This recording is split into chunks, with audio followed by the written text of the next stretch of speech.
Vous écoutez Europe 1, bonjour, il est 6h32. Vous serez peut-être bientôt moins exposé aux polluants éternels. Une proposition de loi pour en interdire une partie doit être examinée aujourd'hui à l'Assemblée. Ce qu'on appelle les PFAS, ce sont ces substances toxiques qui nous empoisonnent à petit feu. Elles sont présentes dans des produits du quotidien pour leur vertu imperméabilisante ou leur résistance à la chaleur.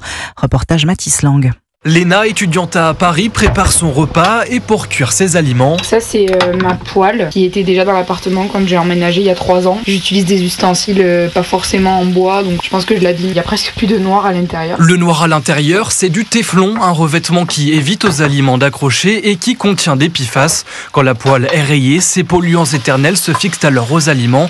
Léna s'intoxique donc un peu à chaque repas, mais aussi chaque fois qu'elle se maquille. Le mascara, j'en mets sur mes cils. Alors la liste, elle commence par isododécane, il y a de l'eau, PTFE. Ah, PTFE justement, c'est des PFAS. Ah ben ça par exemple, je le savais pas. Certains fonds de teint et rouges à lèvres en contiennent aussi, des PFAS appliqués donc à même le visage.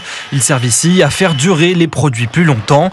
Enfin, dans son dressing, C'est le kawaii que je mets quand il pleut. cet imperméable est lui aussi conçu avec une part de polluants éternels. Si la loi discutée aujourd'hui est adoptée, Léna ne pourra plus acheter ce type de textile à l'avenir. En revanche, les ustensiles de cuisine ne sont pour l'heure pas concernés. Mathis Lang.